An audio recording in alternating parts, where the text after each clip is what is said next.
Hello, I'm Bruno Palacios from Nintendo P, and I'm interviewing right now the creators of Battlefield 1. I would like to introduce my guest. Hi, my name's Andrew Gulotta. I'm producer for Battlefild 1.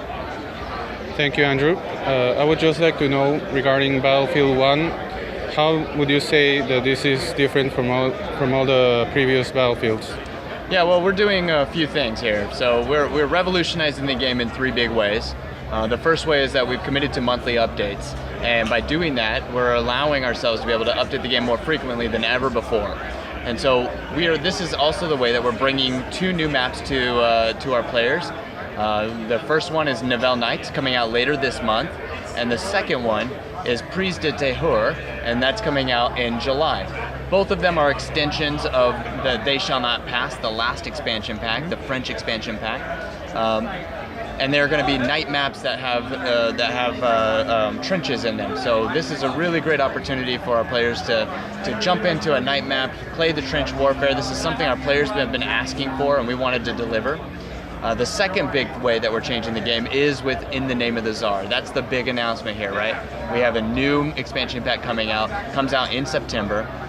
It's going to be, we're moving players to the Eastern Front, right? We've been playing in the West, now we're moving to the East, and we're introducing the Russian Empire. We're bringing in 4 new vehicles, we're bringing in 11 new weapons, and we have 6 new maps that are part of this pack. So right now at EA Play, we have the first of these maps. It's called Lupkow Pass, and it's available to play at EA Play.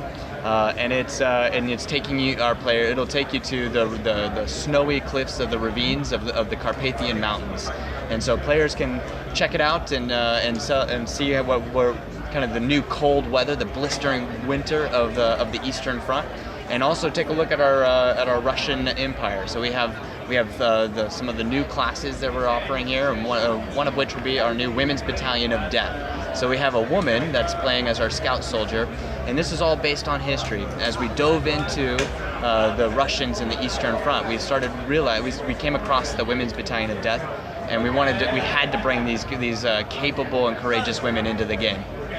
So these are just some of the small things that we're doing. The third thing that's a big change to the game is that we're updating gameplay. We're focusing on progression and operations, and so we're gonna make a richer and more deeper experience for our players. Oh, that sounds really interesting. I understand how the new campaigns and the new maps really change the game. I would just like to know, is there any plan to integrate possibly social media apps or websites?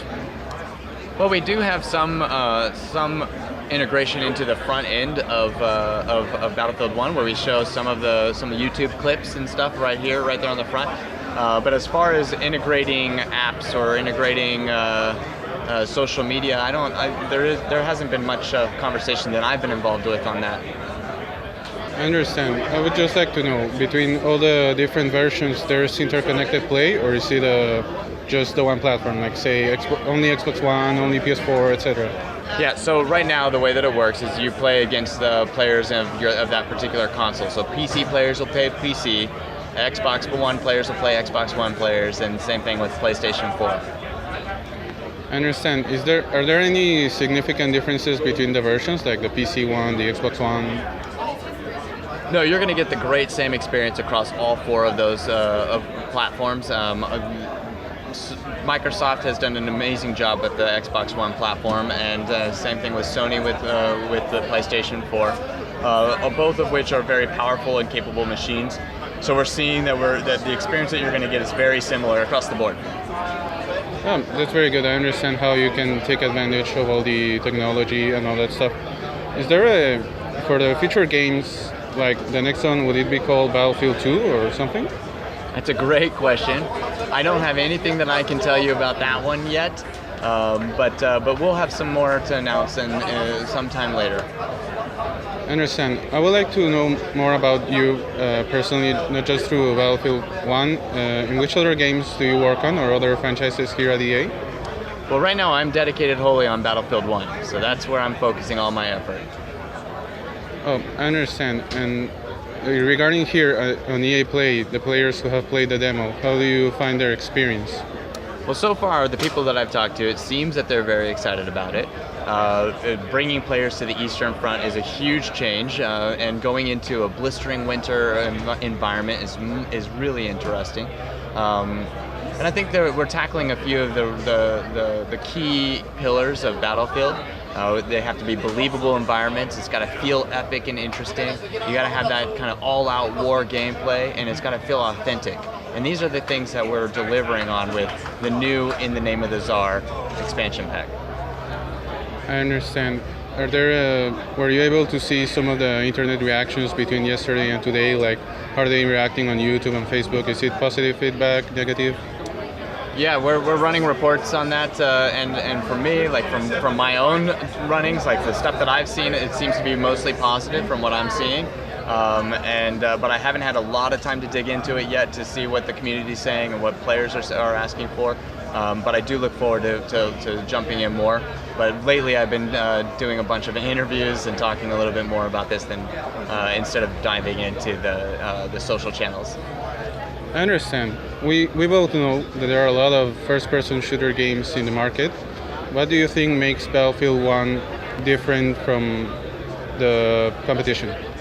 Yeah, that's a great question. You know, I think Battlefield in general is a really unique experience in general, right? Like we have the great through the gun experience that you can only get in Battlefield, but we also do some great vehicle combat, and that's something that's a staple to Battlefield, having vehicle combat. 64-player game modes where you have a lot of players in one match trying to fight it out, and of course one of our big most popular game modes, Conquest and Operations, both of which are super popular with our community, and playing these game modes to capture objectives and advance your troops are really important. And the last thing that's super important for us is team play. I mean, we build this game around having you play as a team. You squad up, and you're supposed to work as a team. You have your assaults and your medic and your support and your scout troop. And being able to collaborate and work together, that's how a successful group wins. Which do you think are some of the lessons that taken from the previous Battlefield games that were applied here? Like, how has the series been evolving, pretty much? Yeah, we're always looking at the previous games and how can we advance it and make it better. And we're always doing that in looking forward as well, right? Like when we go to make a game, we're trying to think, where are we going with the franchise? Where are we going with the game? And what have we done? And how can we take the good that we like and what do we need to change to make things better? But we're also doing that with our community. We're reaching out to our players. We have the CTE, or the community test environment, which is a little kind of a staging ground that we put non-released features up on the internet for people to play. And our premium pass players can join us on the CTE, and they can play this new content, and then they can tell us how they feel about it. What do they think? Is it balanced? Is it interesting? Are we on the right track? And this is a great way for us to partner with our players and be able to deliver really high quality products in Battlefield. I understand. I would just like to know, is there a plan for a Nintendo Switch version? We love our Nintendo partners, and we're constantly looking at ways that we can try to work together. But currently, right now, that's not something that we're considering. I understand. One last question: how is the community involved in the development of the game? Is their feedback does it really affect the development of the game, or not at all?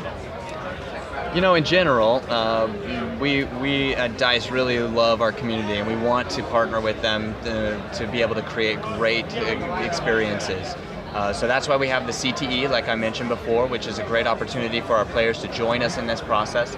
We also have a bunch of social channels for our players to be able to reach us and talk to us about what their ideas are, or how the game's performing, and what they want in the game. And we're constantly listening, and we're constantly making changes for our players. So that's how we partner with our players, and we are always looking for ways to be able to get closer to you guys. Okay, understand. That will be all. Thank you.